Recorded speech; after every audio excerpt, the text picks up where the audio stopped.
Hello there, everyone. Patricia Hayes here with today's um, episode of Coffee Time Career Chat. Here's where I am. In any case, if this is your first time joining us, welcome. My name is Patricia. I am an executive advisor, empowerment coach, and strategist. Love doing all the things related to making sure that you have the relationships that you need to strengthen your career and or your business for the long haul, and doing so authentically and purposefully, while also making sure you're fully empowered to take those next steps, whatever you're about to do or wherever you're headed in your career and your business. And loving every minute of doing all of that. Welcome. I invite you to come check out Coffee Time. There is a full library on YouTube that I invite you to check out. There are series that have been curated. You can check those out at our website, patriciavhayes.com as well. And always loving to take some input on some topics that you might be interested in hearing about. So whether it's career development or professional relationship building, those are the priorities here with a specific lens to leadership and small business entrepreneurs. Loving to make sure that we up level all of those folks and make sure they have the support that they need. And right now we are in the midst of this lovely little series, Thriving Through Transitions in Life and Career. It's a new one. I'm excited to deliver it.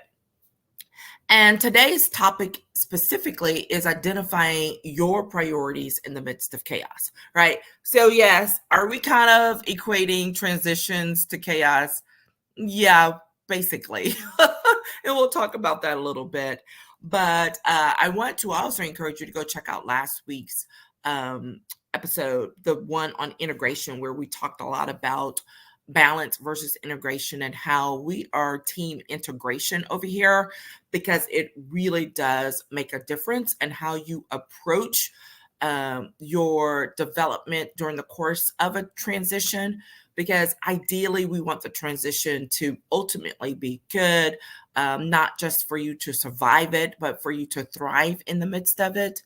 And trying to integrate everything that's going on is a much stronger solution than trying to balance what's going on. So that plays into this week's conversation. So I encourage you to go check it out. Now, so as we're moving forward and talking about identifying what your priorities are in the midst of, a transition, there's so many challenges in this, right? Because there's a lot going on. That's the first challenge. There is a lot going on when you are in the midst of a transition. And quite frankly, you simply don't know where to start sometimes. We're talking about different types of transitions or what the causes may be. But the bottom line, there's a lot going on. You're not quite sure where to start. So that's a challenge in and of itself.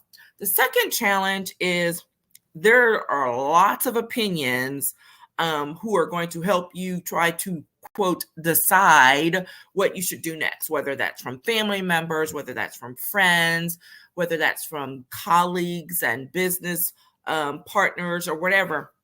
There's no end to the number of people and entities that want to have to say in how you prioritize this next transition, okay?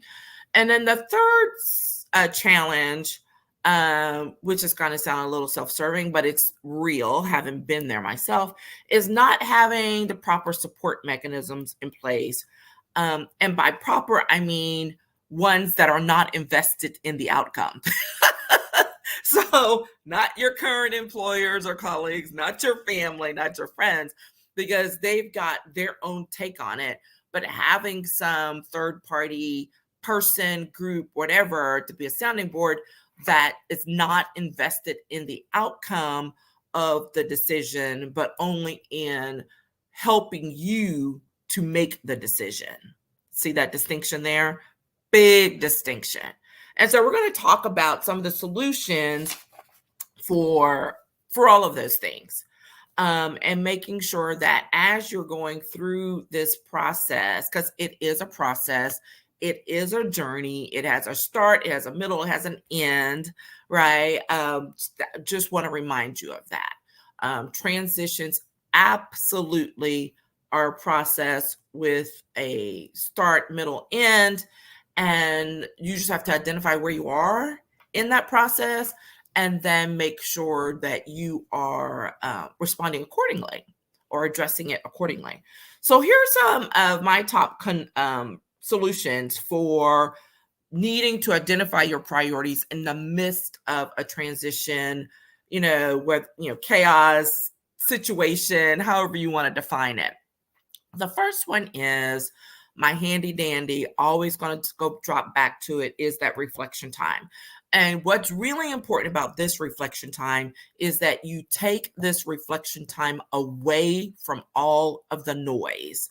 You cannot have high quality reflection time with your boss or your colleagues in one ear, with family and friends in your other ear, telling you and giving you their opinions of what it is you should do next. It just can't happen.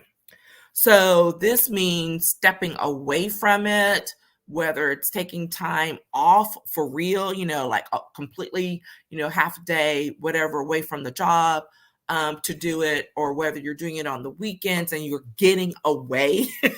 Get that, repeating thing, get away from all of the noise so that you can just sit. And it doesn't have to be some big, expensive thing that you do, right? It might be that you are able to get away for a couple of hours at a coffee shop where you don't know anybody and where you're not likely to run into somebody, and to be able to do that.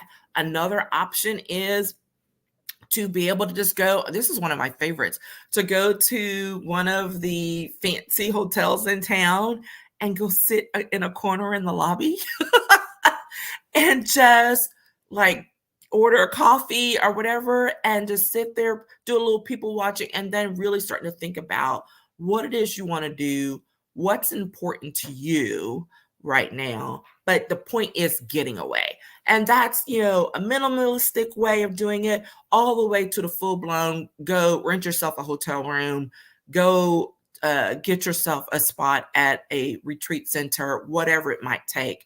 But whatever that looks like for you, make the time, quality time, to engage in reflection. And here's the thing. This may need to happen multiple times. So that's why a good balance of, let's say, some small reflection times, like getting away for an hour or two at a local coffee shop or a hotel or something like that, versus a full-blown retreat, right? I'm not saying go on a, 2-day retreat every week. I'm not saying that at all, but I'm saying that you engage in this high quality reflection. It can look and be effective in different ways. Just do what works best for you, with the primary goal of, silencing the noise that's going on around you. The second thing is, I love this one, say this, take your whole box of salt with you to address others' input.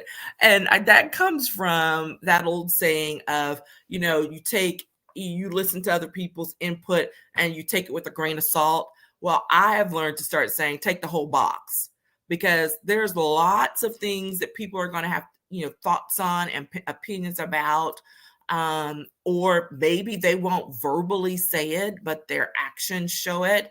And you have to take that criticism, lack of criticism, input, opinions with a box of salt, address it, not address it, but don't internalize it. That's the most important piece. Do not internalize all of that noise. Been there, done that. It is a complete waste of time. It's really great to be able to sort things out, which is why the reflection time is so important, and making sure you engage with that regularly, because there may be some valid points, some valid questions that come up. I'm not saying don't listen to anything, but I am saying don't listen to everything. There's a difference. I like that. Don't listen to everything, because everything is not in your best interest. So many of the things are in the interest of the person who's speaking it. And I remember this. Um, uh, it's so impactful because it was during one of those key transitions in my own career professionally, where I was, working through the next things between stepping completely away officially from somebody else's dream, right, to my own, and really being torn between those things on a regular basis. And I will never forget um, this person I was close to, who was really, I learned later, they're scared. This takes coaching. I had coaching to help learn what this response was. That they were scared for me, not that they didn't believe that I could accomplish what it is I wanted to accomplish, but they were scared because they didn't see that, right? They didn't see the vision. They didn't understand the mindset. And so literally they were like, but you are a fabulous and smart and brilliant, person, attorney, and you could do all of these things. And so, yes, like that's reassuring to me, right? It was like, oh, that's great. But it's, you could do all of these things inside of this box. That was the piece that came. And it took some time to break that apart and understand what that really was. It's like, yeah, you can be all of those wonderful, great things, but only in this box. Why are you trying to go do that over there? Right. So this is why I would say, like, there could be some truth to what someone's saying, but also recognize the perspective in which it comes. A lot of times the ones are the toughest. Oh, I don't know. I mean, you've got the work, colleague, business, boss, whatever ones, because so many times that's tied directly to your what it is you're doing for a living, and the input and how you're making money. I think I'm still going to stick with the ones that are toughest are literally what thoughts or lack of thoughts that come from family and friends, because they seemingly know you the best. But when there's an up level and when there's a significant transition going on, they honestly don't.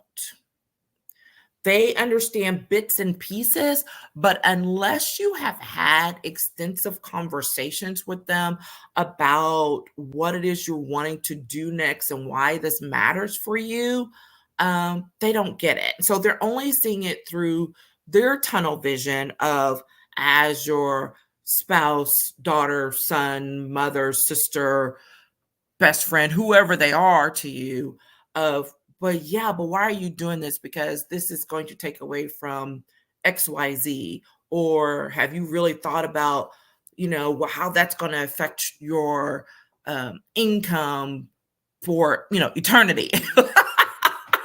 I mean, and it seems like I'm being facetious, but it really is those levels. I mean, there are those of you who have heard and understand these comments and mindsets, and they can be really tough to, I won't say ignore, but to kind of, balance out. So the next solution I will say is, after you take that box of salt, is to ask yourself, what do you want? Capital Y-O-U. Because this is going to require you to do the thing that is so tough, and that is establish boundaries. This is that piece that I learned some years ago, which is everyone is not entitled to the front row seat of your life. Love that, right? You got your stage, got this life. And there are folks who think that they're entitled to say how the play should be directed, how it should move along, when you should take breaks and all that. And they're not, right? You're the director. And you get to decide who gets front row tickets and how much input they have, right? Establish those boundaries. You have to decide what it is that you really want. And so many times that has shifted. There's a couple of things embedded there. The first is something that's come up a lot with in a conversation recently with one of my one-on-one clients, which is when we realize that what we see for ourselves is not often the same as what others see for us or how they define us. Now, that can be, both good and not so good. It can be good from the perspective of if we are limiting ourselves to recognize that, hey, there's some things that we are not recognizing for our own benefit that others see in us. And that can be uplifting and building. And the other side of that is folks could have put you in a box and only define you in some way that you're like, I've never seen myself in that way. What is going on here? Because that is completely out of alignment with who I am or where I want to be next, right? So you have to acknowledge that. And this is why it's important to determine what it is that you want and setting the terms around that, okay? And that's going to mean putting some boundaries in place. Maybe you don't discuss your next steps or desires or dreams with everybody anymore. That can be tough. It doesn't mean the relationship goes away. It does mean that the relationship shifts. And so you're not going to be discussing your next level goals for your business or your career with the friend who's not as visionary as you are, right? Or the parent who's fearful or family member who's fearful for what's next for that, because that's outside of their risk assessment, their ability to take risk, right? But that doesn't mean it's outside of yours. And or when things are shifting, because again, remember when I said when someone's not invested, how important it is to maybe talk to the people who are not invested in your outcome.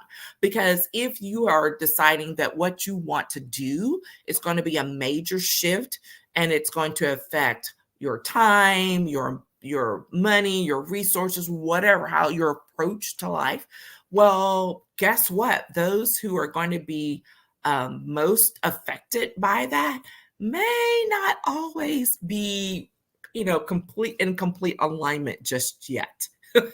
So sometimes you have to take those steps a little more slowly and how you share them, how you engage with them, but it doesn't mean that you change what it is that you want to do.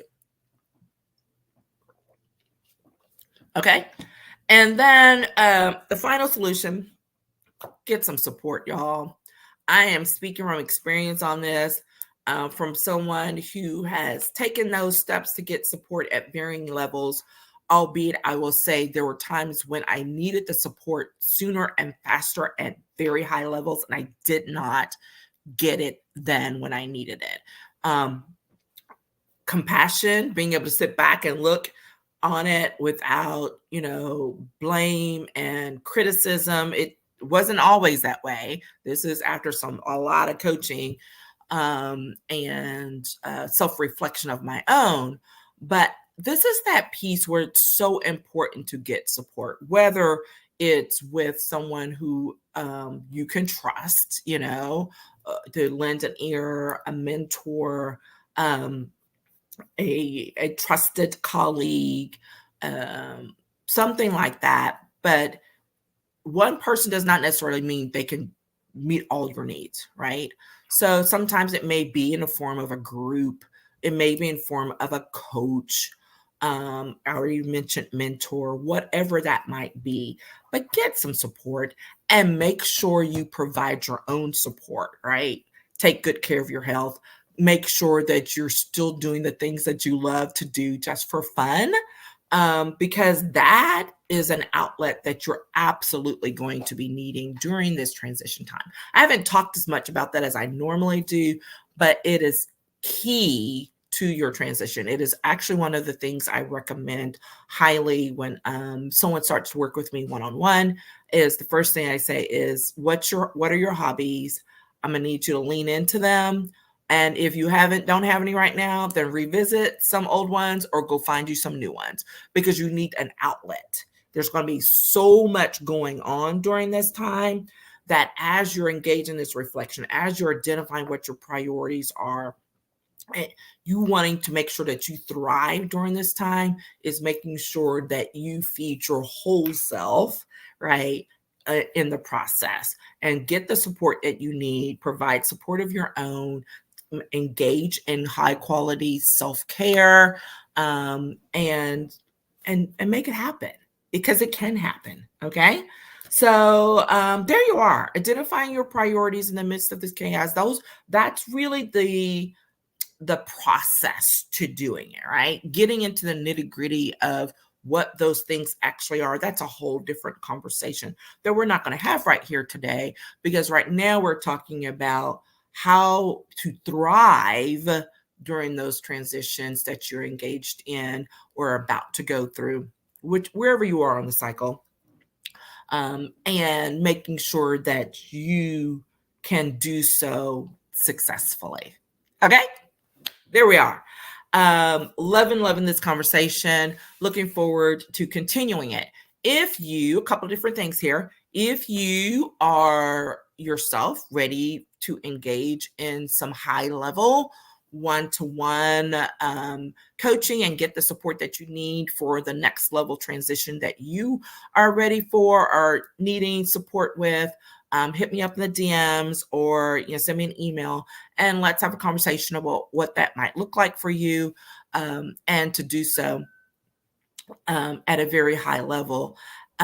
Or if you just need some message support, we can find out where that looks for you. Maybe it's not one-on-one, maybe it's through one of the mini courses and all of that. In any case, get the support you need, okay?